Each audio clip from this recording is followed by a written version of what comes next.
Bem-vindo ao Herança 4.0, o podcast que honra o passado para construir a indústria do futuro. O Herança 4.0 nasceu para resgatar as origens da automação industrial no Brasil, os erros, os acertos, a ousadia e o pioneirismo de quem construiu as bases que transformaram a indústria do Brasil naquela época e suportam hoje o que a gente chama de indústria 4.0 e transformação digital. Hoje a gente tem o prazer de estrear em altíssimo nível com um cara que é realmente a lenda da automação industrial no Brasil.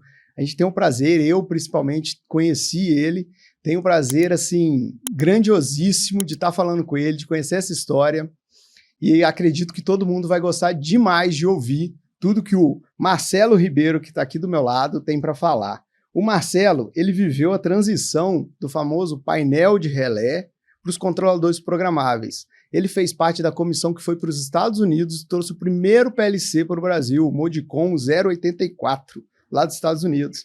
Participou dos grandes projetos da mineração brasileira, ajudou a construir o ecossistema de engenharia e automação que deu origem a diversas empresas de Belo Horizonte e Minas Gerais.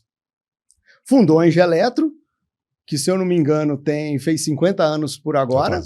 Está fazendo 50 anos. Então, fundou a Engeletro, que vai fazer 50 anos agora, em junho, dia 24 de junho, né? E desenvolveu um ecossistema de instrumentação 100% nacional, mostrando que o Brasil não deve em nada para a engenharia mundial. Marcelo, bem-vindo, muito prazer ter você aqui, tá? Vai ser uma história sensacional e eu imagino que todo mundo vai adorar o que a gente vai conversar aqui agora. Mas você quer se apresentar um pouquinho? Obrigado, Edivar. É um prazer, é todo meu, né? A gente poder relembrar esses fatos antigos, né? Enquanto a memória está aguentando relembrar, né? Mas para mim é um prazer enorme e uma honra de ter sido convidado para isso, né? E estou disposto a tentar relembrar o máximo que eu puder. Ah, com certeza. E com muitos detalhes ainda, se Deus quiser.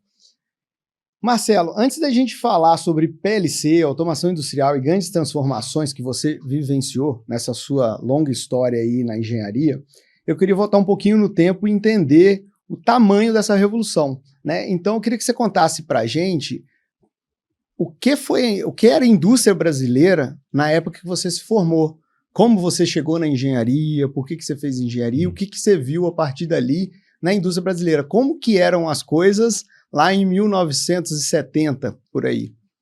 Uhum. Isso. Eu formei em 1970, né? Na UFMG, Engenharia Elétrica. Até 1965 é que começou o curso de Engenharia Elétrica. Antes de 1965, existia a especialidade, era mecânico eletricista. Antes do mecânico eletricista, era só mecânico e engenharia civil. Então, na década de 70, quando eu formei, os professores e os grandes executivos das empresas eram basicamente engenheiro civil. O engenheiro civil era aquele clínico geral, faz tudo, ele fazia de tudo, né? Depois é que, ao longo do tempo, foi quebrando, especializando, e cada dia vai dividindo mais, né? Então, em 1970, o Brasil estava naquele período do milagre econômico, né? Então, tinha um crescimento assim aceleradíssimo.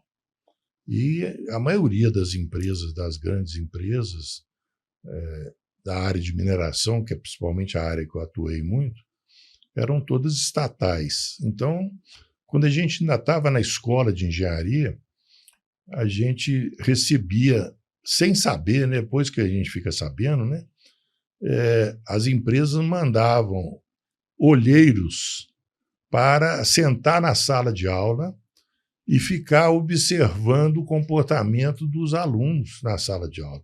E ninguém estava sabendo, né? Para fazer relatório para as empresas. Então, tinha olheiros da Vale, da CEMIG, da Usiminas, a Cesita, sabe? E aí ele começava a anotar o nome dos alunos, o que ele achou que se adaptaria mais e tal. Então, tinha isso. Então, quando a gente nós formamos em 1970, a demanda por engenheiro era muito grande, tinha uma demanda enorme. Então, você resolvia ir trabalhar num determinado lugar, tinha outros te assediando para tentar tirar. Tentar. Então, era muito bom, que o salário naquela época era muito bom, né? Não é igual hoje, né? Hoje, o engenheiro já tem muita dificuldade não só de arranjar emprego ou de ter bons salários. Na época, os salários eram muito bons mesmo. Quer dizer, para mim aconteceu o contrário. Eu comecei com um salário altíssimo e foi diminuindo. E foi diminuindo com o tempo. Mas era muito bom. Mas também a gente trabalhava muito, né? Então, como era muita coisa para pouca gente fazer, eu trabalhei durante muitos anos seguidos, sem perder conta, 7 dias por semana, literalmente, 7 dias por semana, feriado, sexta-feira da paixão, não interessa, todo dia mesmo. E viajava muito. E a indústria, os clientes, principalmente na época, foi a Vale do Rio Doce, que era uma mineração que estava começando um processo de crescimento, né? Até então, quer dizer, a Vale foi fundada em 1942 e tinha basicamente localizada em Itabira. Né? E ali em Itabira, tinha a primeira mina da Vale, foi a mina do Cauê. Essa mina do Cauê funcionou durante o período inicial da Vale, ela funcionou com a Vale usando só o minério, um bom minério. E o minério, mais ou menos, ela botava como se fosse um rejeito. E foi fazendo uma bacia de rejeito enorme. Né? Ela só usava o minério que, na época, a tecnologia que tinha. Quando eu era aluno ainda, eu era monitor da Escola de Engenharia, da cadeira de medidas elétricas e instrumentação. Então, eu já estava nessa área de instrumento, de automação e tal. Então, né, durante esse período na escola, eu trabalhava como desenhista projetista para um professor, que era o Tomás de Aquino, Pádua Taveira, meu pai na engenharia, né, que já faleceu até recentemente. Mas o Tomás tinha um amigo dele que tinha uma empresa que era cadastrada na Vale do Rio Doce. Então, a engenharia da Vale do Rio Doce, o chefe da engenharia da Vale, era o Fausto Mota Ribas. O Fausto Mota Ribas era colega de turma do Ricardo Euler, que tinha essa empresa cadastrada na Vale. E o Ricardo Euler, amigo do Tomás. Então, todos eram engenheiros civis. Tudo engenheiro civil nessa época? Porque a formação lá atrás era só engenheiro civil. Todo engenheiro civil. Então, quando o Tomás formou, ele formou em 1958. Como ele foi primeiro aluno, na época tinha, talvez tenha até hoje, né? Um chamado Prêmio Siemens. A Siemens, como todos os países do primeiro mundo, ficavam de olho nos melhores alunos aqui das regiões, para levar para lá, né? Porque também devia ter falta de engenharia. Lá então, o Tomás formou e foi para a Alemanha, ficou lá alguns anos, não sei quantos anos, e voltou, então, falando alemão correntemente, e a engenharia civil dele foi direcionada para a engenharia elétrica. Então, ele era um engenheiro civil, mas era um engenheiro eletricista, né? Sim.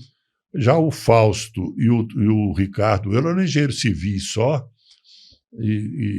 Então, a Vale, tudo quanto era, na época, ela era limitada em Itabira, na mina do Cauê, e estava começando a explorar uma outra mina do lado, que chama Mina de Conceição. Mina de Conceição, isso. Então, a Mina de Conceição também só tirava Só o superficial filé ali, do né? minério, o filé do minério. O rejeito, vamos dizer assim, ia encostando. Então, a gente já, quando eu era aluno, o Tomás pegava o serviço através do Ricardo Euler e nós fazíamos os projetos em casa. Os desenhos. Eu era aluno dele, né? Ia levar para casa e ficava fazendo desenho lá. Isso, só para corrigir, até para o pessoal saber, você fazia desenho era no lápis e no nanquim, né? Antigamente era desenho. Na papel manteiga. Papel manteiga. Aí fazia, depois mandava o desenhista, botava o papel vegetal por cima, copiava, era o desenhista copista, né? Copiava ou no papel vegetal ou um pouquinho mais tarde no papel poliéster, que era um plástico mais chique do que o papel vegetal, né? Então, a coisa funcionava assim, mas a gente já começou em 1968, 69, uma automação da mina de Conceição, chamava Mecanizada 1 e 2 de Conceição. Era basicamente britar, peneirar, fazer uma pilha, um transportador passava num túnel por baixo da pilha, carregava esse transportador e carregava o vagão e mandava para Vitória. Então, essa automação era feita naquele sistema antigo, sistema de relé. Então, a lógica do funcionamento era toda com relé auxiliar, relé de tempo, algum contador também tinha. Coisa mais chique que tinha lá era um contador, né? Esse tipo de coisa. E a gente fazia a automação dentro do possível ali para essa mecanizada 1 e 2. E assim nós fomos fazendo. E eu formei e continuei fazendo projetos junto com o Tomás e junto com outros professores da escola, que era o Zé Geraldo Bittencourt Siqueira, que era professor de materiais elétricos, que fazia projetos também. Eu era o desenhista projetista, até formar. Então, até formar, nós fizemos projeto não só para a Vale, mas fizemos, por exemplo, para o campus da UFMG, fazia projeto da escola de medicina, geralmente, escola de veterinária. Assim, quem fazia os projetos, então, nessa época, eram os professores com os alunos. Não existia essa questão de ecossistema de empresa e tal. Eram professores e alunos ali fazendo. E aí, depois que eu formei, o destino, né, me fez enveredar pelo caminho do ensino, porque meu sonho era trabalhar na construção naval. Era ser engenheiro de construção de navio, de estaleiro, né? E aí, eu acho que as peripécias são grandes, a história é longa, mas, em resumo, eu então acabei não indo para a construção naval e também se tivesse ido, a construção naval no Brasil foi, como tudo vai, aqui tudo vai... Começa e não vinga, né? Começa e não vinga, quer dizer, a construção naval foi para a Coreia do Sul, né? O Brasil tinha muitos estaleiros, poderia ser fortíssimo na construção naval. Mas não foi investimento ali, não focaram e não foi. E ficou decidido. Seu sonho, então, era ser engenheiro naval. Da construção naval. E aí você chegou a pesquisar ou trabalhar um pouco nessa área ou não? Não, eu fiz mercado foi te levando. Um estaleiro que tinha, um estaleiro holandês, chamava Verolme, e eu fiz lá, passei nas provas e tal, e ia para ser contratado, né, no início de 1971, janeiro de 71. Então, os meus documentos foram para o Rio de Janeiro, no escritório da Verolme, deu uma inundação lá, inundou do Rio de Janeiro ali? Rio de Janeiro, Avenida Rio Branco, que era onde era o escritório. Aí passou uns dias, naquela época não tinha, era só telefone, olhe lá, né? Então eu recebi um telefonema lá da Verolme, que era lá em Angra dos Reis, que os meus documentos tinham sido levados na enchente. Isso, que era para eu voltar lá, levar tudo de novo, para a gente refazer. Só que nessa época eu acabei fazendo concurso para a escola de engenharia, então tinha passado o concurso, quer saber de uma coisa? Não vou lá, não, vou ficar aqui. Então, fiquei para dar aula. Enquanto a gente dava aula, eu continuava trabalhando nos projetos com o professor Tomás, né? Principalmente esses projetos da Vale. Mas eram projetos relativamente pequenos, né? Então, a gente fazia automação naquele sistema de relé, o painel, igual acho que eu já falei uma vez, o painel sinótico, que hoje é uma tela de computador, né? O painel sinótico era um painel enorme.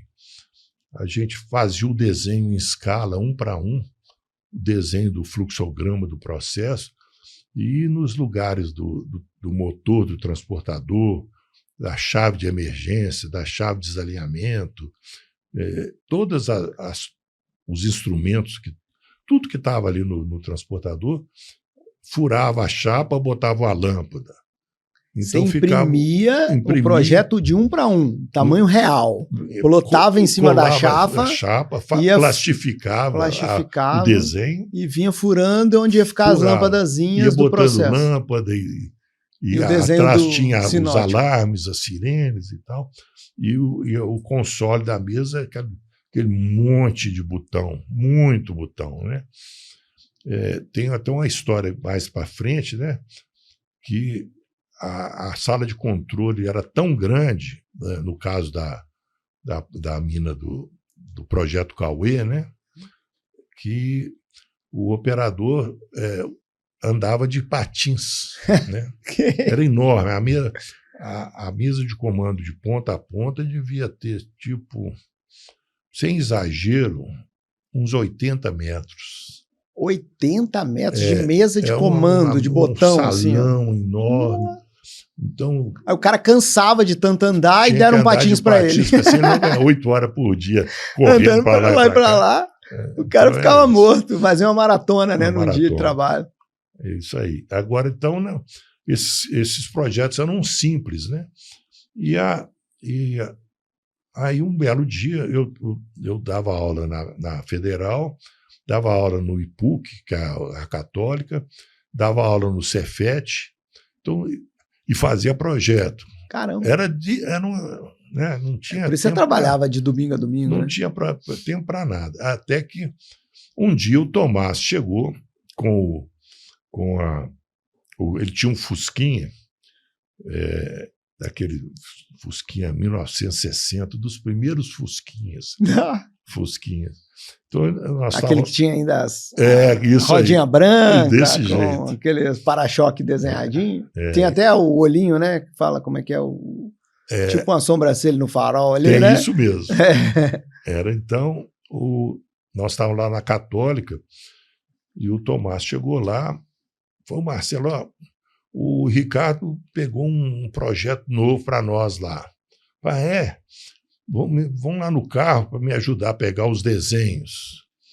Aí fui lá no carro, o Fusquinha dele estava com papel até o teto, o banco de trás, pilhas de desenhos até o teto no banco do lado do motorista, e ele dirigindo. E o resto era só papel.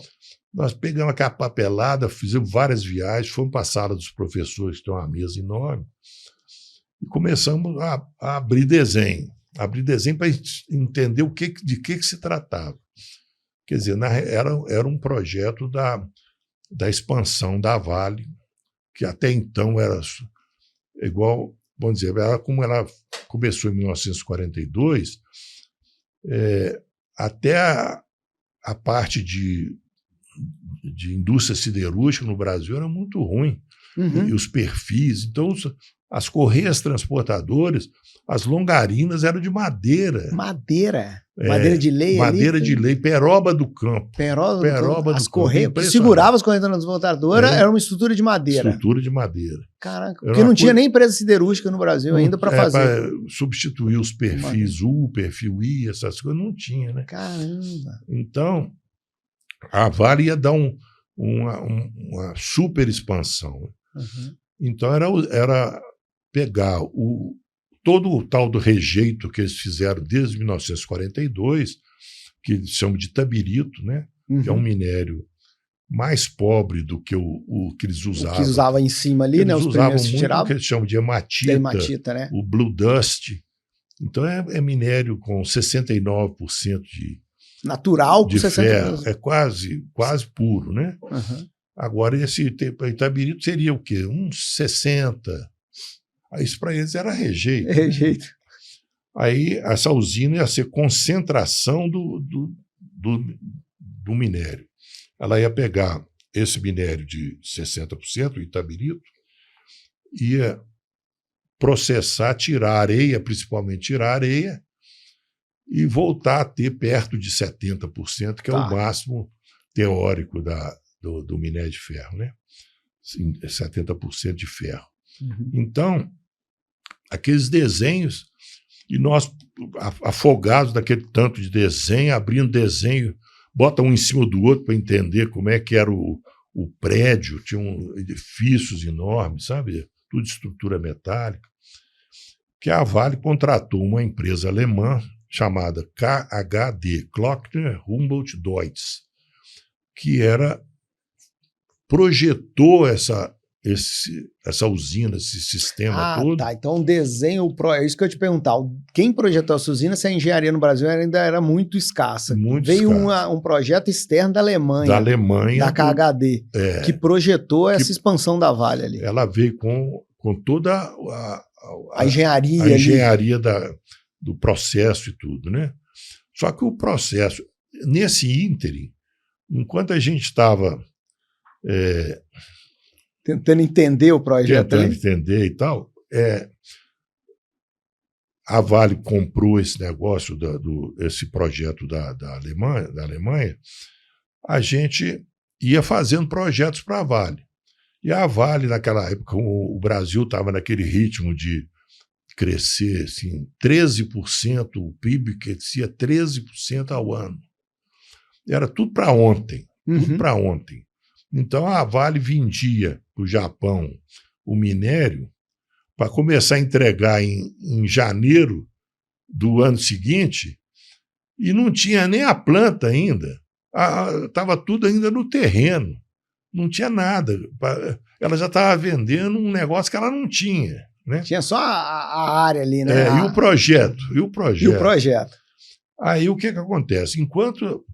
Aí nós que fazíamos esse trabalho lá, tivemos de fazer, para essa usina de concentração, nós fizemos uma planta piloto, chama planta piloto, com painel também desse jeito sinótico, com desenho 1 para 1, e 2 linhas da usina, fizemos tudo com lógica de relé. E quem contou para a gente como é que o processo funcionava eram os engenheiros da Vale, engenheiro de Minas da Vale. Isso aqui tem que funcionar assim, assim, assado, para a gente fazer toda a lógica. Isso aqui liga primeiro daquilo, se aquilo der parar, faz isso, faz aquilo outro. E vocês foram programando esse painel de relé. Nós programamos esse painel de relé. Você e o Tomás? Eu e o Tomás. O Tomás era um engenheiro mais da área de potência, vamos dizer, né? Ele olhava muito, projetava elétrica, né? Subestação da Vale, a parte elétrica pesada. Você ficava mais capaz de relé e automação. De instrumentação e automação. Aí fizemos essa parte. Aí a KHD vendeu esse projetão, a Vale fez uma concorrência internacional, na época, para fornecer o sistema de instrumentação e automação da planta. Da concentração 1 e 2 do Cauê, da mina do Cauê. Entendi.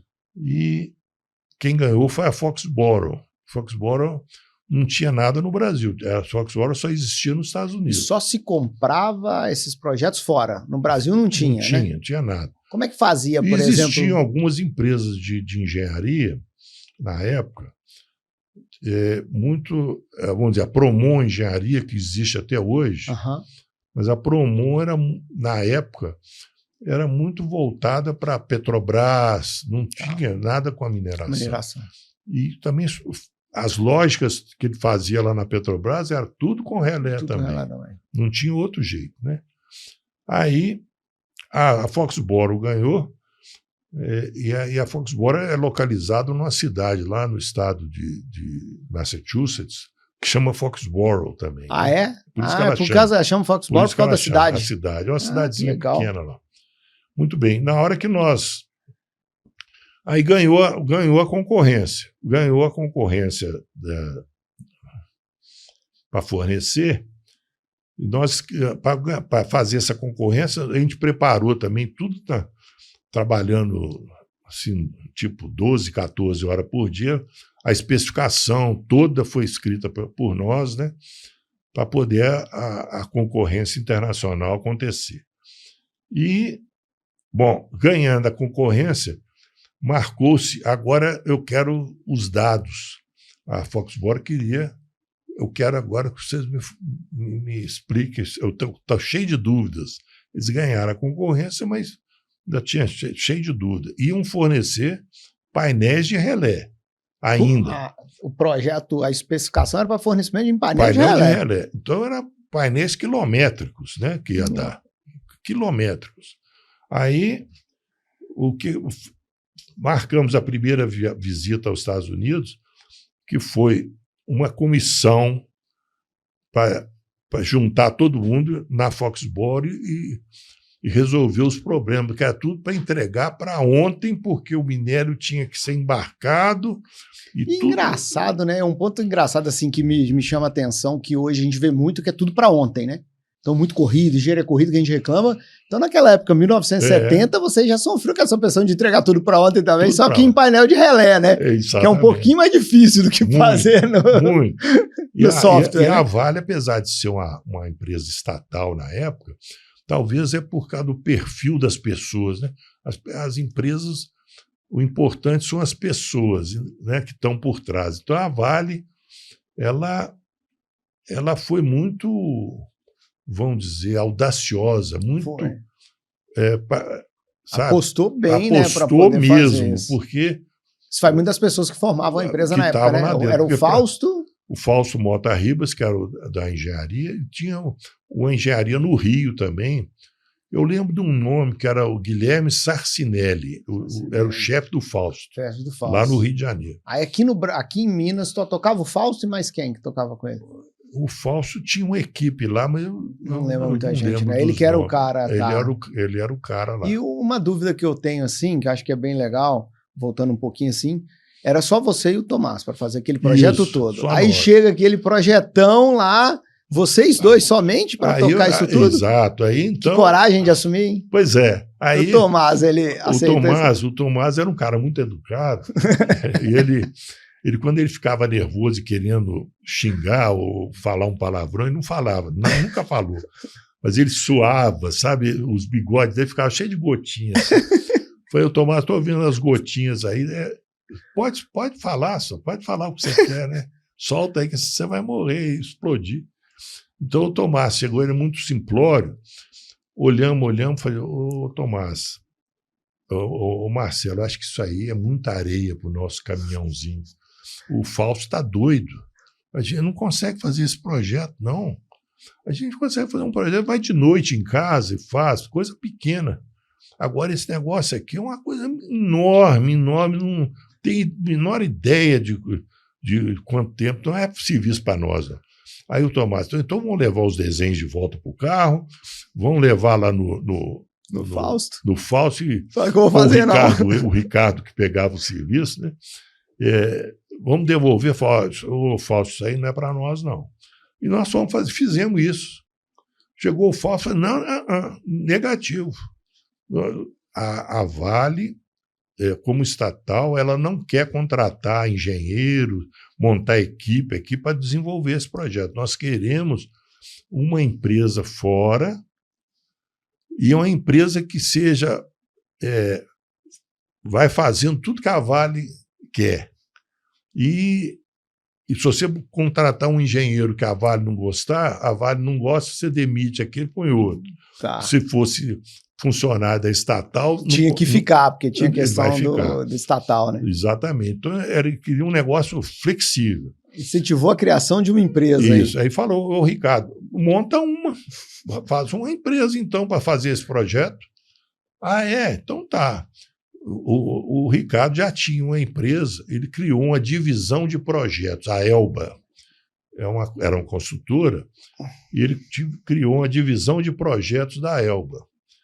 E não tinha ninguém, era só eu e o Tomás. Então nós fomos tudo para ontem. Fomos comprar móveis, foi alugar um local para a gente instalar. Eu saí com um advogado que trabalhava na Elba para a gente escolher móveis, prancheta, cadeira, banco. Sabe? Ó, que legal. E, então a Vale incentivou a criação da primeira empresa de automação de Minas, que era a Elba. Exatamente. Que é um departamento de uma empresa de civil que o Ricardo tinha. A Vale tinha os engenheiros, o Fausto e os engenheiros lá, que eram os coordenadores da gente. Né? Então, um dos coordenadores é o Zé Luiz de Barros, que ele veio da CEMIG, foi para a Vale e era o coordenador desse projeto. Coordenador da parte elétrica da Vale. Né? O Zé Luiz era mecânico eletricista. Ele daquela formação lá atrás, formava nos dois, né? Uhum. Então, botou anúncio no jornal, saímos contratando projetista, desenhista, e é uma maior dificuldade de arranjar pessoal para isso. Né? Nós chegamos a ter, por exemplo, lá uns 5 desenhistas surdo-mudo. Eu estava selecionando o pessoal, fazia aquela fila, e eu entrevistando um por um lá, até que um chegou na minha frente, eu comecei a falar, olhando para ele pegou, me tomou o papel e escreveu aqui, sou surdo-mudo. Eu falei, então não dá para conversar, né? Então nós ficamos fazendo a entrevista com papel. Eu escrevia e ele respondia. E acabei que ele estava com tanta vontade, nunca tinha desenhado na vida, né? Mas a vontade era muito grande. Então foi contratado. E depois ele foi trazendo os amigos, né? Então nós tivemos uns 5 muito bons desenhistas. Então a Elba começou assim, nós montamos a Elba e ela alugou-se uma casa ali na Serra, depois foi crescendo, não coube mais, alugou outra casa.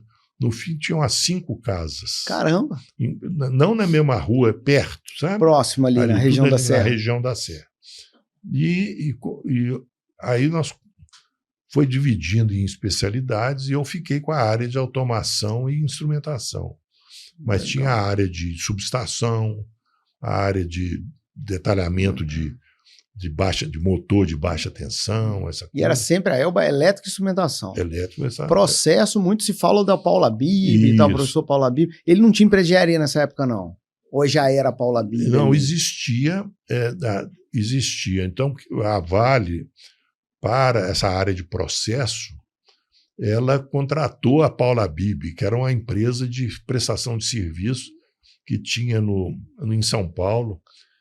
O Paulo Abib, o professor Paulo Abib, né, era professor. O cara de processo mineral. De processo mineral. Ele entendia de minério de ferro, de fosfato. Legal. Essas coisas, de como é que eu obtinha, né? E era uma firma que chamava Paulo Abib, Andere e Associados, que chamava, em São Paulo.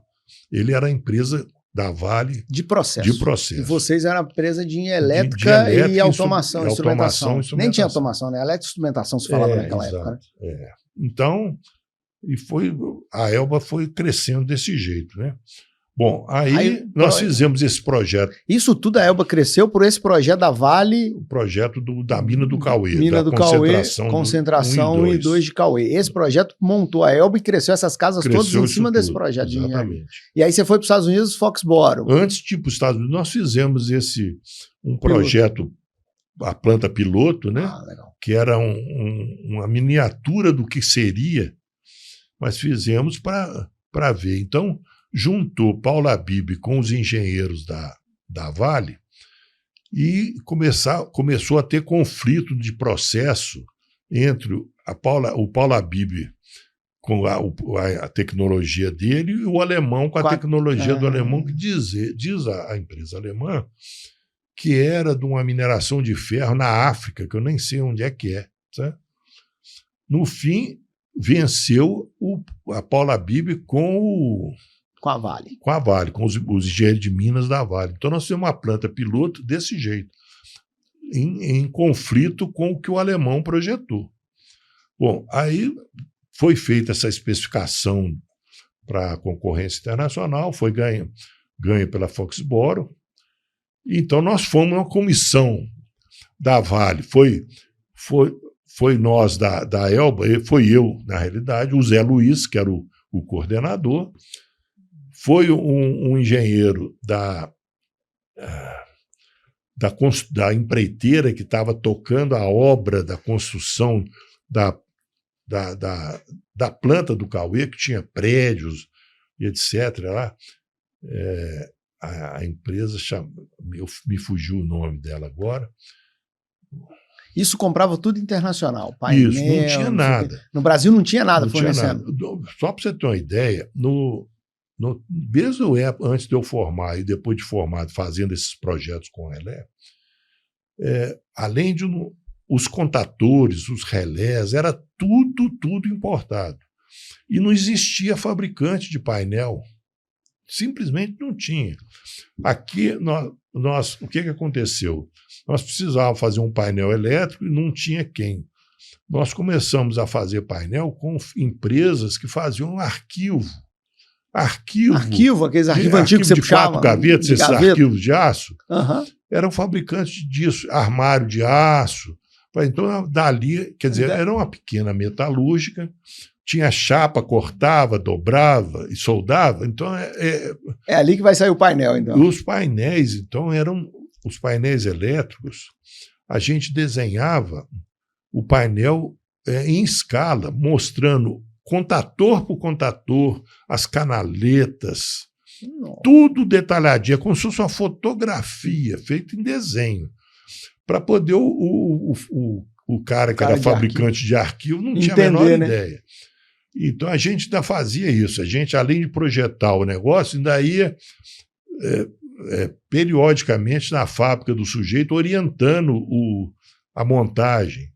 Na hora que o painel estava pronto, vamos testar. Ficava até de madrugada testando o painel lá. Então é desse jeito. E com isso desenvolveu várias empresas que cresceram com esse negócio. Que viraram de empresas de arquivo, começaram a abrir uma parte para fornecer painel. Eu me lembro que assim, tinha uma empresa que chamava TAU, Engenharia, que fabricava painel. Começou a fabricar painel a partir dos arquivos. E uma empresa que começou do nada e fez uns painéis elétricos, isso um pouquinho mais para frente, e que ficou famosa, que foi a Orteng. A Orteng era fabricante de arquivo lá atrás. Não era de arquivo. Ela começou... Ela começou nessa época aí. E ela fabricou uns painéis até mais para frente, e uma qualidade mais ou menos, mas foi crescendo e ficou uma empresa... Olha, empresa grande. Empresa grande e tal. Mas foi tudo dessa época, né? Bom, como nós tinha esse conflito de processo, nós fomos para os Estados Unidos, então o alemão foi lá da KHD, fomos nós aqui do Brasil, o Zé Luiz, eu, o Afrânio era da empresa, da empreiteira, que me fugiu o nome aqui, que daqui a pouco talvez eu lembre, e juntou os gringos da Foxboro. Agora nós queremos saber como é que funciona isso, porque nós vamos fazer painel de relé. E painel de relé tem de contar certinho como é que funciona, porque nós vamos ligar contato, série, paralelo. Então é tudo... Depois não pode mudar. Tem que falar direitinho. Aí o alemão começou a falar uma coisa. Falei, não, nós já fizemos a usina piloto lá, e não é assim, não. Foi diferente. Aí o gringo da Foxboro olhando lá, falei, no negócio azedou aqui. A concorrência azedou. Ganhamos a concorrência. É que nós não vamos conseguir fornecer isso. Os caras não sabem. Então, nós estávamos discutindo na frente dos caras. Na frente dos caras. Aí apareceu um cara da Foxboro, um engenheiro, chamava Leo Johnson, e falou assim, olha, tem uma empresa nova que fundaram aqui perto. Tem até pegaram até uns funcionários nossos e levaram para lá. Essa empresa nova, uns 40 quilômetros daqui, nós vamos, chama Modicon. Modicon é um Modular Digital Controller. eu acho que eles têm um produto lá que vai resolver o problema de vocês, porque vocês não sabem como é que o negócio funciona direito, estão em dúvida aqui. Bom, aí nós vamos chamar o cara. Chegou no dia seguinte, apareceu um americano da Modicon, aquele americano, um rapaz jovem, né, mas de assim, uns 2 metros por 1, são enormes, né, com uma van, aquelas van antigas, isso era 1971. Uhum. E trouxe o equipamento para fazer uma demonstração, o tal do Modicon. A empresa, né? E trouxe um equipamento que chamava controlador programável, CLP, controlador lógico programável, ele chamava de PLC, né? Programmable Logical Controller. Aí o cara pegou o equipamento, precisava de 4 pessoas para carregar. Era enorme. Vieram carregar. Veio a van, deitou os bancos da van, e juntaram 4, levou para a sala de reunião, montou lá, tinha um painel com as lâmpadas, umas chaves, uns displays e tal, para mostrar o funcionamento, montou, ligou, tinha uma mala de programação, e o cara explicou o básico da coisa. Falou assim, olha, esse painel foi desenvolvido exatamente para substituir o painel de relé. Então, eles inventaram a linguagem desse equipamento. O eletricista que vem da área do painel de relé consegue fazer a programação facilmente, que é o LEDER. Foi aí que inventou o LEDER, que imita o painel de relé, contato aberto, contato fechado, temporizador. Isso, então essa linguagem foi desenvolvida nessa época, né? E esse equipamento, o CLP, foi desenvolvido por essa empresa chamada Modicon na época, né? Especificamente para atender a General Motors. Quando a gente foi aos Estados Unidos, nós fomos visitar, inclusive, uma fábrica de um fornecedor da General Motors que fornecia, por exemplo, o bloco do motor. Então, essa fábrica fazia bloco de motor. Mas um dia ela estava fornecendo bloco de motor de 4 cilindros, de um motor tipo tal. No mês que vem, ela queria fornecer um motor de trator, que era motor diesel com 6 cilindros, 8 cilindros. Então, cada hora vinha uma coisa. O painel de relé dessa fábrica era uma coisa absurda. Devia ter assim, uns 50 metros de comprimento, sabe? Não. Ali, para você mexer naquilo,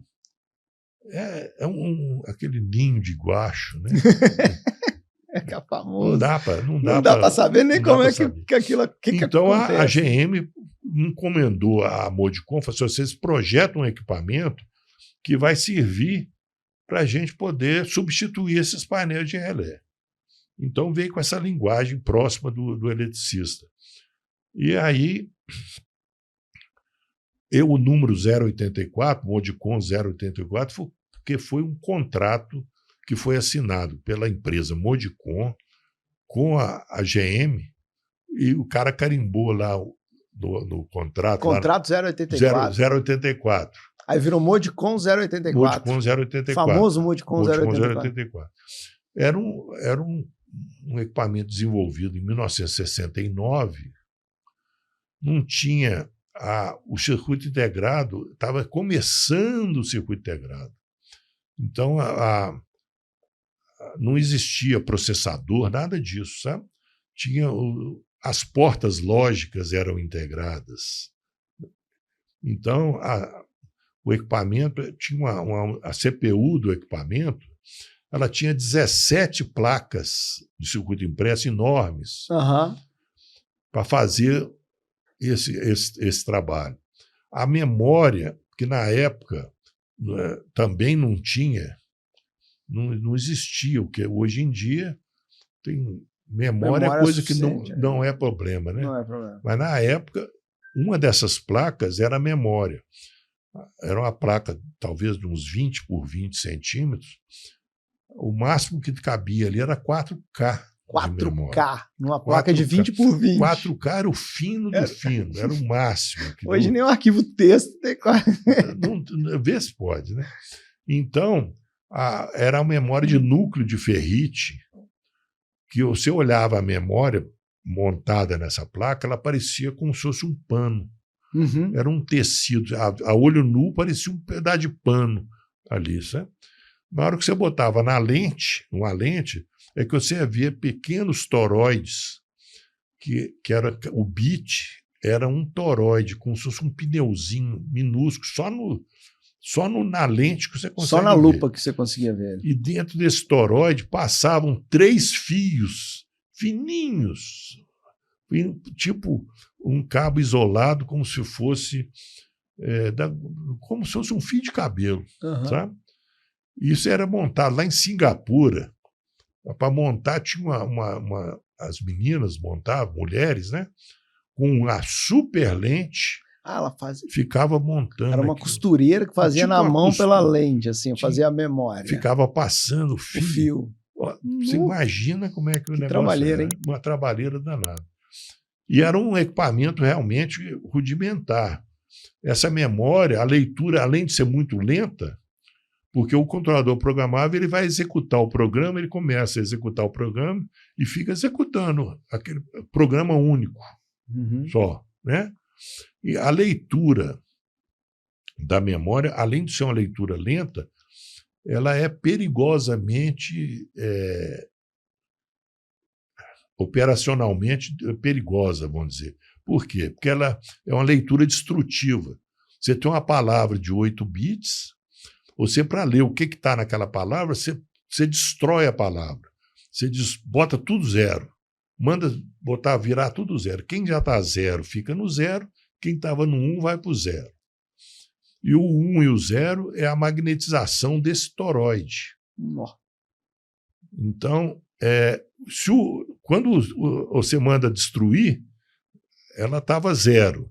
Se estava zero e foi para zero, então não aconteceu nada.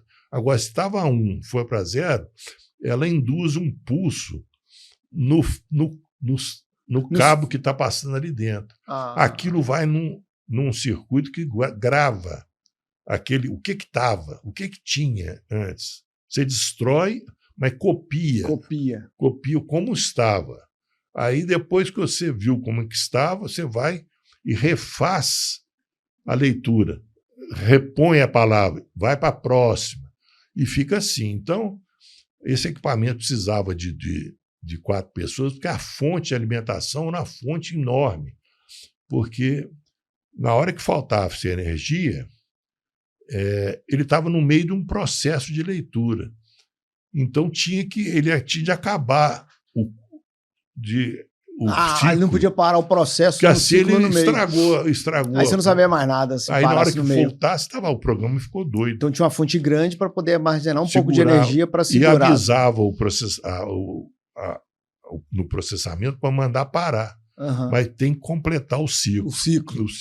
Aí era pesado. Então o primeiro Multicom lá dos Estados Unidos você viu, 4 pessoas para carregar ali. 4 pessoas. Hoje em dia, um controlador com as características desse é um pouco mais do que um maço de cigarro. Pequenininho, dá no bolso. Assim, dá no bolso quase hoje, vai. Antes precisava de 4 para carregar. E o cara, então, chegou, o sujeito lá com toda a empáfia, né? O vendedor, sabe? O vendedor chega logo arrebentando. Vou te mostrar a solução do universo. Montou a coisa e ligou o painel de chaves e tal, e fez um programa simples. Aqui a gente fecha essa chave, desliga aquela e aquela outra e tal, faz essas combinações todas, aquela lâmpada acende. Aquela lâmpada representando a bobina do contator, do motor, do transportador. E aí ele fazia isso e a coisa não acontecia. E a lâmpada nada de acender. E a lâmpada não acendia. Aí começou, está tudo certo. Aí tinha um assessor dele, que veio com a mala de ferramenta, e o item principal da mala, parece piada, mas é verdade. O item principal da mala de ferramenta dele era um martelo deste tamanho, um martelo de borracha. Esse que lanterneiro usa. Lanterneiro usa, o cara que põe piso na sua casa vai lá batendo para um martelo enorme. Borracha que você compra. O cara foi lá, pegou o martelo, a CPU lá com aquele monte de placa e dava umas cacetadas na CPU, o negócio voltava a funcionar. Entendeu? Mas vocês me desculpem, porque nós estamos com um problema de mau contato, cheio de mau contato. Aí você batia, então a principal ferramenta... E foi daquele jeito, quer dizer, a demonstração dele não funcionou nada. Nada. Foi um caos. No final da reunião, e aí? E aí nada aconteceu. Aí deixou o manual e nós lá, e agora? Hein? Com o relé vai dar problema. Que ninguém sabe o processo, como é que faz. Tem que ser uma coisa programável, que a gente depois resolve. Como programar aqui, né? Modifica um pouco para lá e para cá, certo programa dá certo. Mas o equipamento não funciona. E aí? Me deram, então, o manual e eu passei uns 2 dias no hotel, trancado no hotel, lendo o manual para fazer um relatório sobre coisa. Isso é naquela época, tudo acelerado, tudo para ontem, né? Então, depois desses 2 dias lendo o manual, eu cheguei para o Zé Luiz de Barros, que era o nosso chefe, né? Ô, Zé, se o equipamento funcionar, vai ser a salvação da nossa lavoura, né? Agora precisa funcionar. Eu falei, não, mas é porque a demonstração não foi muito boa, muito feliz, mas o equipamento é bom. Se ele funcionar... Vai ser... manual, tudo diz que ele é muito bom, isso né? Aqui vai ser o máximo para nós, vamos resolver o nosso problema. Aí o Zé Luiz pegou o telefone de lá, ligou para o Rio de Janeiro, para o Sarcinelli, que era o chefe da engenharia da Vale, explicou isso. Ô, Sarcinelli, se acima tem esse equipamento novo. Diz o cara da Modicon que você pode... a concorrência não muda de preço, não. Fica o mesmo preço e está tudo certo. Como é que nós ficamos? O Sarcinelli, vai em frente. Coragem. Pelo telefone. E assim foi, sabe? Então nós passamos aí uma opção de vezes, toda hora tinha de... durante o desenvolvimento do projeto lá na Foxboro, eu ficava indo para os Estados Unidos acompanhando o desenvolvimento deles e servindo de ponte com o processo, vamos dizer. Com o pessoal de processo. Então, assim, o Sarcinelli, a gente pode dizer que foi um dos grandes incentivadores e apostou na ideia, mesmo a demonstração. Vai ter coragem. Ele foi corajoso de trazer isso lá e falou, pode assumir. E o Zé Luiz e vocês lá, né? Isso. Como foi, assim, para você ali, o frio na barriga de, cara, vou levar um negócio totalmente novo, que não funcionou, e aí, como é que foi assumir esse risco aí? Recente no mundo, né? Recém-projetado. Tanto é que, até então, todas as unidades eram fornecidas para a GM. A primeira unidade que foi vendida para outra empresa, e por coincidência, fora dos Estados Unidos, foi da Vale, foi esse projeto. Caramba! Então a gente pode dizer que foi o primeiro PLC que a Modicon vendeu para fora dos Estados Unidos, foi o de... Foi para Quintabira. Foi para Quintabira, em Cauê. No Cauê. E o número de série foi 119, 120, um negócio assim. Os cento e tantos para trás, todos na GM. Todos na GM nos Estados Unidos. O primeiro fora dos Estados Unidos, PLC, colocado no mundo. No mundo foi esse. Vale Itabira, ali em Cauê, na mina de Cauê. Exatamente. Que história, hein? Mas aí, então, isso não foi. Hoje a gente olha para trás, se não fosse isso, o minério não ia chegar no Japão. Nunca, né? No prazo estipulado. Sem chance, sabe? De chegar. Fazer tudo em painel de relé e não sabia como é que o processo funcionava. Fazer uma usina de concentração, porque a usina de concentração era uma usina muito complexa no processo da KHD, né? Depois que nós fomos enxugando o processo pelo Paulo Habib e o pessoal da Vale, teve andar do prédio que ficou sem nada. cancelou equipamento, sabe? Simplesmente foram simplificando o projeto Foram alemão, simplificando. fazendo o brasileiro aqui Teve mesmo. andar do prédio que ficou vazio. Vazio, sabe? Construiu o prédio conforme projeto, mas os equipamentos não foram sendo exato. reprojetados. E a sala de controle ficava no andar lá em cima e os painéis elétricos embaixo. E os painéis com os controladores, tanto é que o controlador programado durante muitos e muitos anos ficou como se fosse a Gillette. O cara fazia, eu vou comprar uma Gillette. Gillette é lâmina de barbear, mas todo mundo chama de Gillette. O CLP, todo mundo, eu vou comprar um Modicon, era o sinal de A CLP. marca virou o nome da tecnologia, virou né? o nome. Durante muito tempo Durante foi um assim, tempo. sabe?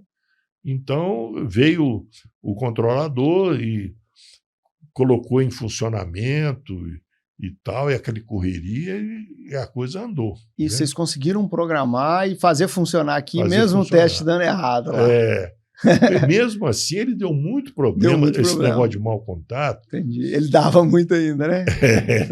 Teve muito. Inclusive, os conectores, atrás do CLP, as ligações entre as placas era tudo feito com uns fios fininhos, quase da grossura de um fio de cabelo, sabe? Caramba. Era um ninho de guacho atrás da CPU, sabe? E mesmo assim ainda era, já não era igual o painel de relé, mas ainda tinha problema de contato demais, né? Tinha muito problema. E assim, a ferramenta era o martelo de borracha. Sendo martelo de borracha era a melhor ferramenta para programar um PLC em 1970. 1970. Que legal. E assim, olhando para a história, assim, o primeiro PLC fora dos Estados Unidos, fornecido aqui para a mina de Cauê, na Vale, né?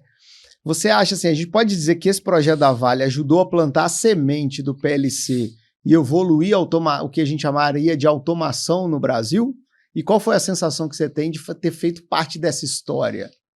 Eu tenho certeza que essa decisão da Vale, ela foi a semente, né? E nós, com a empresa, a Elba era uma empresa pequena, nós acabamos, a equipe toda ficou com a tecnologia de fazer automação usando o CLP.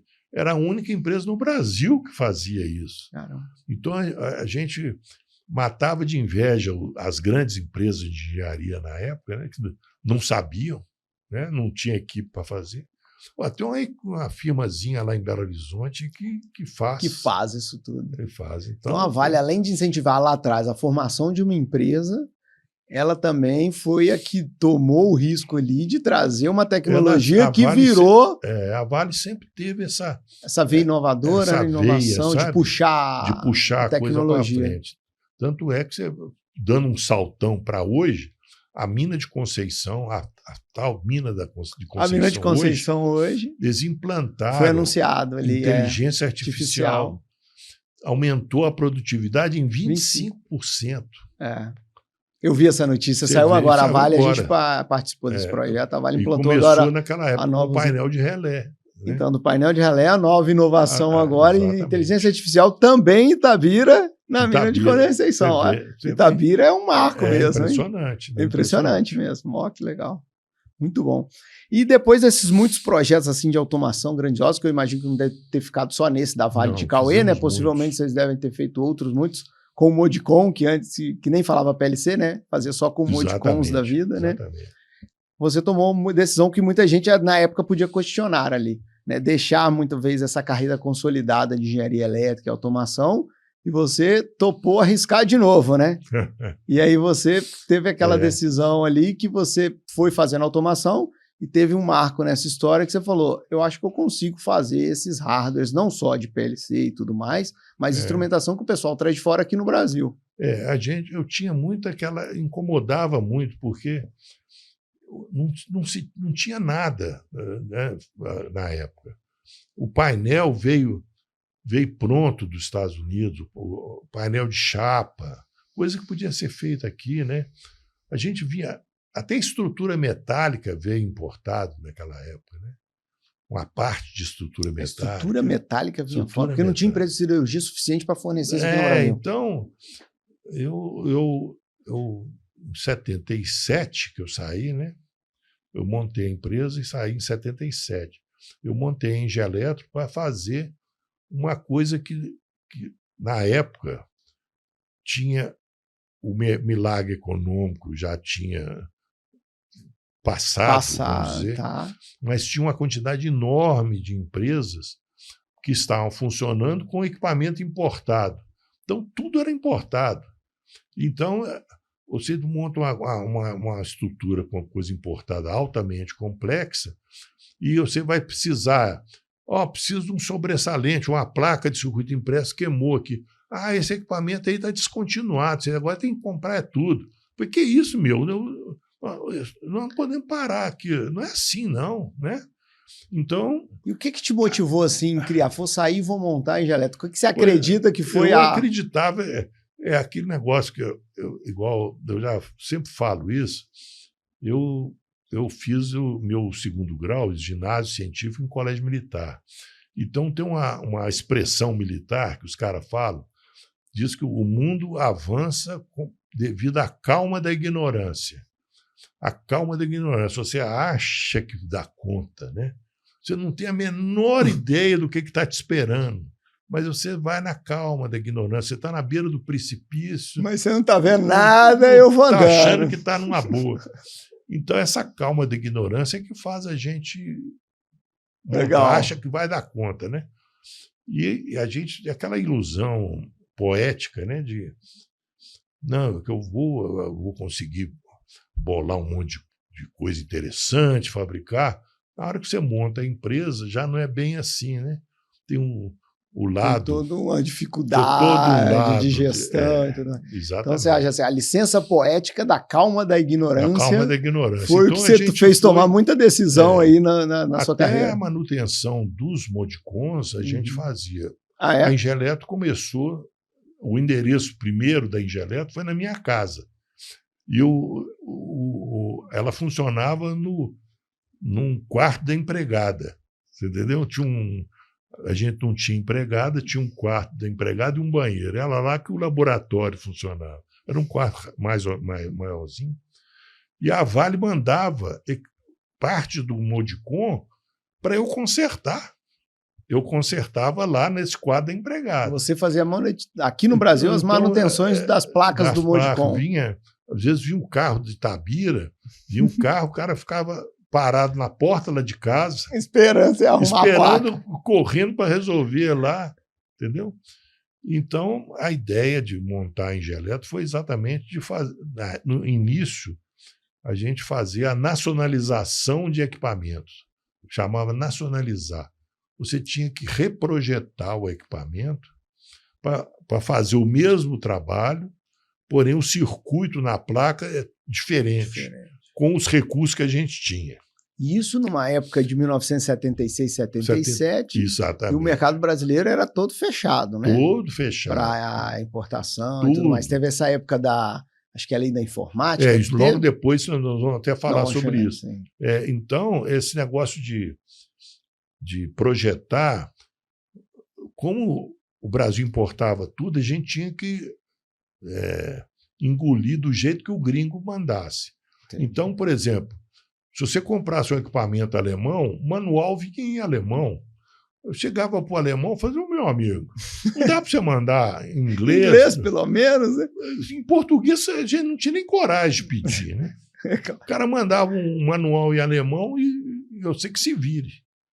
Então, a gente fez muita tradução de manual, sabe? É um serviço de tentar... De nacionalização mesmo das coisas. Entender uma determinada peça do equipamento e a gente... Como é que isso aqui funciona? Aí tinha os componentes que a gente tinha que obter no mercado nacional. Então, pegava ônibus, ia para São Paulo e ia lá naquela região que vende... Hoje não existe, né? Rua Santa Efigênia, comprando componente eletrônico lá nas lojas, fazendo aquele serviço de garimpeiro ali. Para tentar montar o circuito eletrônico. Para fazer uma coisa que espetasse lá e funcionasse semelhante. Caramba. E assim foi, né? E depois, com isso, já no final da década de 70, nós, em paralelo, nós começamos a projetar peças para balança de correia transportadora, balança dinâmica, né? Ela pesa o material em movimento. Sim. Então, nós fizemos tantas peças que eu falei, eu sei fazer uma balança. Você começou dando manutenção. Acabei de aprender de fazer. Faça a balança também, né? Nós fomos, além de ser os primeiros CLPs, nós fomos os que primeiros fornecemos balança digital para correia transportadora. Foi a Engeletro que fez. Que legal. Então, até então, a balança era analógica.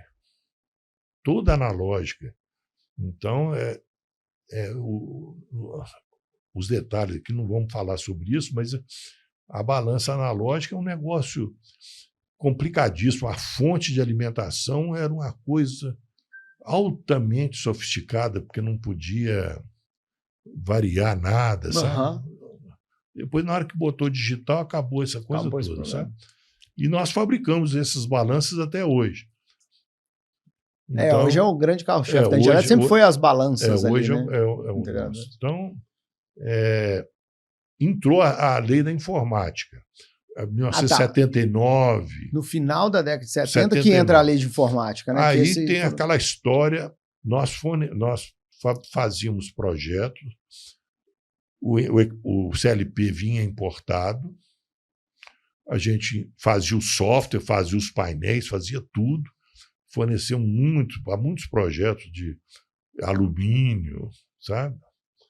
Bom, chegou na época da informática, falei, não, agora o Brasil tem que fabricar tudo quanto é equipamento relacionado, digital, computador ou não digital, vai ter que ser feito no Brasil. Então, os CLPs passaram a ter de ser brasileiros. Aí a Engeletro sempre foi uma empresa relativamente pequena comparada com os nossos concorrentes internacionais. Era uma brincadeira, né? Aí foi todo um processo de classificação dos fabricantes, e a Engeletro foi um dos 5 fabricantes escolhidos pelo governo militar da época. Pelo governo, a Secretaria Especial de Informática, de péssima memória, né? Então, nós tivemos de fazer um contrato de transferência de tecnologia da Engeletro com a Modicon. Só que a Modicon, nessa época, ela foi crescendo. Na época do Modicon 084, você chegava na sala de espera, na recepção da empresa, tinha a secretária lá, a mesa era feita de caixote. Caixote, literalmente. Caixote de fruta assim, botava uma tábua em cima. Caixote de embalagem, a menina com o telefone ali. Então ela foi crescendo. E aí uma outra empresa comprou, chamava Gould, que fabricava instrumentos, osciloscópios, essas coisas. E acabou, nós fizemos esse contrato com a Gould, né? Depois a Gould foi também piorando, foi comprada pela AEG alemã. Mas então, a Engeletro foi uma das 5. Teve coisas esdrúxulas, tiveram coisas esdrúxulas acontecendo, né? Nós com o Modicon. Tinha o outro concorrente nosso, que era o Allen Bradley. Allen Bradley fez concorrência, fez a parceria nacional, né? Com uma empresa que não tinha nada a ver com a área de automação. Chama Metal Leve. Era os Metal Leve, né? O Metal Leve fabricava pistões e bronzina de carro, indústria mecânica. Começou a fabricar resolveu montar o Metal Leve Allen Bradley. Então, Teve uma empresa no Rio Grande do Sul que chamava Sistema, Tem a Sistemas, que PLC fez Sistema. com um fabricante pequeno na época, que chamava ISSC. Tinha a VEG, em Santa Catarina, que fez, antes da EG comprar a Modicon, fez com a EG alemã. Ah, tá. Ela tinha... Alguns PLCs também. E tinha uma outra que eu esqueci, eram 5. E assim nós começamos a fabricar o modelo 484, porque o Modicon foi só... O 084 foi acrescentando número na frente, mas sempre com final 84. Então chegou no 484, era essa época já da Secretaria Especial de Informática, nós fabricamos o modelo aqui no Brasil com o nome de 1584. Era 1584. 1484, desculpa. Chamava 1484. Eu botei um 1 na frente. Um na frente. E nós saímos fornecendo ele. Inclusive, até exportamos para a Argentina, sabe? Ó. E por ironia também, esse modelo 1484, ele tinha alguns lugares lá que tinha problema de mau contato também. Era um inferno. O Martelo estava acompanhando nessa época já. O Martelo de borracha acompanhava já ainda, né? O conector, você manda fazer um conector especial e o projeto às vezes não fica muito legal, né? Mas então, e foi assim. Mais para frente um pouco, o pessoal da SEI, a gente já fabricava a balança digital, né? Ô, Ingeleto, você tem que apresentar um projeto, porque essa balança também faz parte da lei de informática. Falei, mas é assim? Então tá. Fizemos uma papelada danada, sabe? Uhum. E aí eu pensei comigo, já que o pessoal está querendo que eu faça esse projeto, é sinal que meus concorrentes eu vou ficar sozinho no mercado. Uhum. Porque os meus concorrentes eram tudo empresa estrangeira. E a lei de informática tinha que ser só empresa nacional. E eu falei, ó, vai precisar mesmo, coronel? O coronel era o coronel Dietz, que era o chefe da Secretaria Especial de Informática. Está vivo até hoje, deve ter uns 80 e tantos anos. Tem uma empresa de informática lá em Brasília. Oh, que ironia essa aí. Ironia. Dá aula, curso de informática, essas coisas. Gostava mesmo. Mas o coronel, então começamos assim. E o meu concorrente principal é uma empresa alemã, Schenck, que é uma empresa que tem 100 anos de idade ou mais. Uma empresa super tradicional, grande, consolidada, tem balanças para o mundo inteiro. A nossa balança, modéstia à parte, era, eu acho, mais simples, melhor que a deles, né? Uhum. O projeto era mais simples. Mais simples, né? A gente sempre ria um pouco que os projetos alemãos são mais complicados. O CLP, a programação era mais difícil de fazer. Isso até hoje a gente vê que os sistemas alemães difícil, são mais complexos ali, mais travados. Exatamente. É um bom equipamento. Bom, aí passou um tempo. Essa é uma curiosidade que eu estou lembrando aqui. Uhum. Passou uns meses, né? Deve ter tido a Schenck, deve ter ido lá reclamar com... E aí agora, como é que eu faço, né? Aí, inclusive numa das feiras, a gente participava de feiras, na feira lá nós levamos uma balança, um transportador com a balança e tudo. E eu fui visitar o stand da Schenck, estava lá a eletrônica deles vinha toda da Alemanha, sabe? Falei, como é que pode? Eu estou aqui ralando para fabricar tudo aqui, trazendo. O cara manda. Aí é mole, né? Assim, desse jeito eu não aguento também, né? E como agora era só empresa nacional, eles iam ficar com esse problema, eles não podiam mais, né? Aí, como é típico no Brasil, né, os caras fazem a lei, não preocupa com as consequências, né? Passou um tempo, saiu uma portaria nova da SEI, a secretaria, usando as atribuições e tal, do artigo tal, da lei tal da informática, resolve, olha só, resolve aprovar em caráter excepcional a empresa Schenck do Brasil, Indústria e Comércio, a fabricar... Na Alemanha. Não, fabricar aqui no Brasil o equipamento. Eu cheguei ao coronel, vocês estão brincando comigo. Eu estava fabricando a balança, vocês me mandaram um projeto, vocês aprovaram. Aí eu começo a fabricar agora dentro da lei de informática, mas a lei de informática... Abre exceção só para balança. Você abre uma sessão. Marcelo, mas se eu não deixar a Schenck fabricar, a Schenck vai fechar. Porque tem um artigo 12 da lei de informática, só empresa brasileira que pode. Mas o cara... Tem uma lei, o cara abre exceção. Quer dizer, você não pode matar, não, mas você é meu amigo, eu vou abrir uma exceção para você. Só porque você é meu amigo. Você é meu amigo, você pode matar que não vai acontecer nada. Você é um caso à parte, entendeu? E assim era a lei de informática, sabe? E foi desse jeito, mas nós sofremos demais com esses caras, sabe? Não, devia ser difícil demais. Então, importar tudo, uma tem que fazer coisa quase idiota, tudo aqui. é uma legislação idiota. Então, você faz um projeto de um equipamento, você faz uma lista de material com todos os componentes. Então, aqueles componentes são importados. O chip, o circuito integrado, um monte de coisa. Você poderia importar os importar. Equipamentos que mas montam você aquilo. Importar, você manda um projeto para a SEI. Aí, na hora que você quer importar, você faz a guia de importação e tem que mandar a guia para eles autorizarem a você importar. Oh, que burocracia. Um negócio de doido.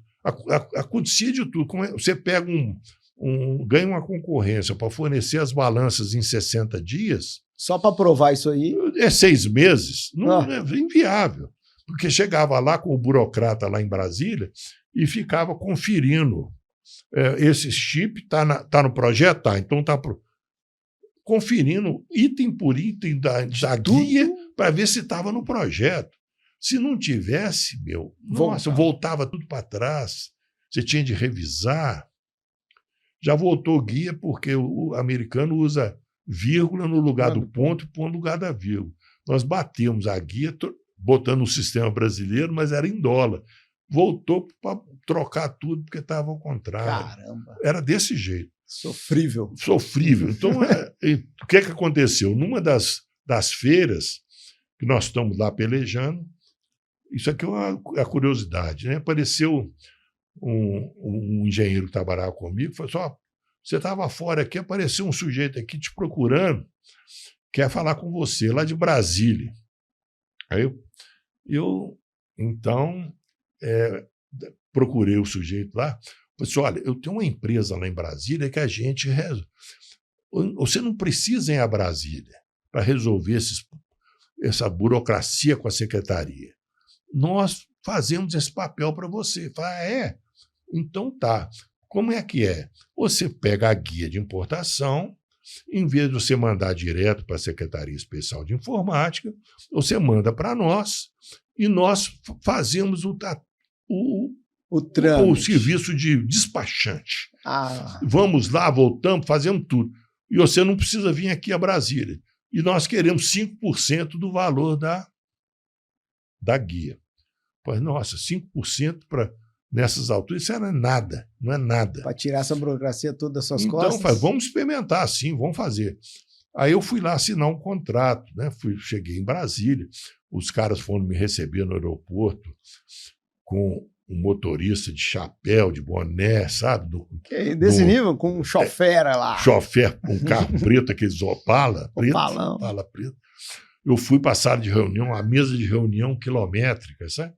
E nós dois sentados lá numa mesa enorme, assinamos um contrato. E eu voltei, então, imediatamente eu mandei uma guia que demorava 6 meses para aprovar. Mandei imediatamente, na mesma semana mandei. Com uma semana estava de volta. Uau. Prontinha, sabe? Que beleza, hein? Falei, que beleza.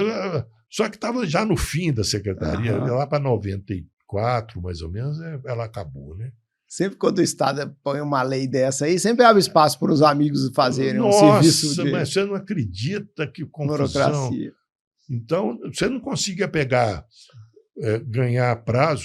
Como é que você vai fornecer uma negócio balança urgente. para entregar com 1 ano o prazo de entrega? Que isso? Não existe isso. Não vendia nada. Uma coisa absurda, né?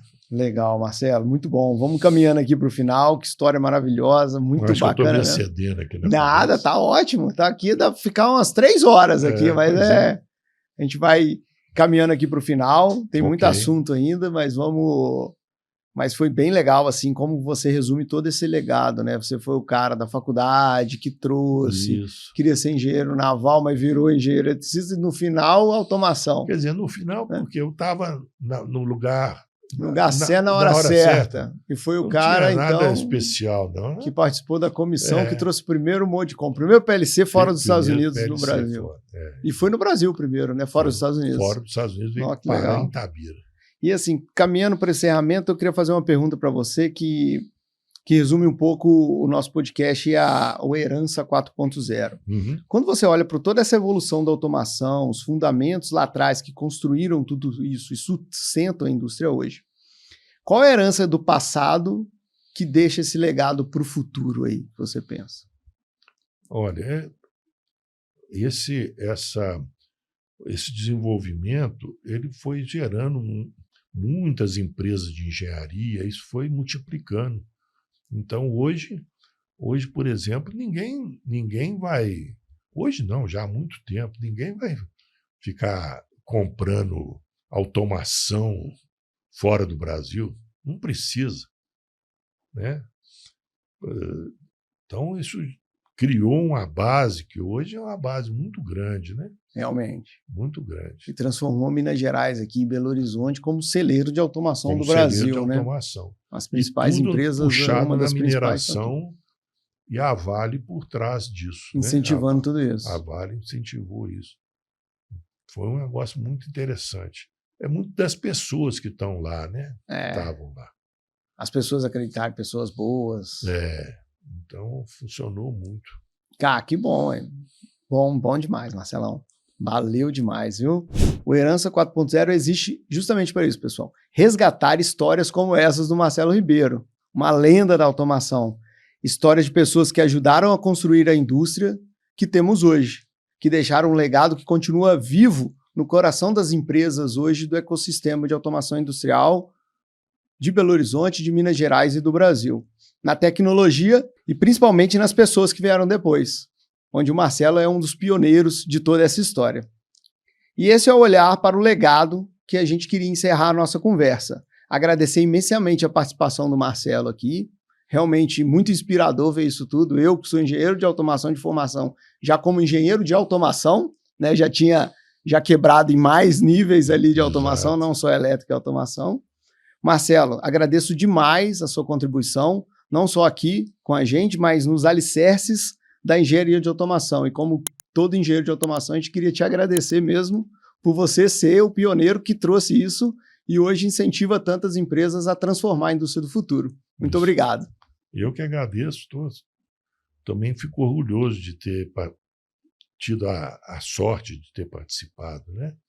De estar nessa situação, e foi muito bom. Beleza. Tomara que cada dia cresça mais e mais e mais. Nota 10. Né? Valeu.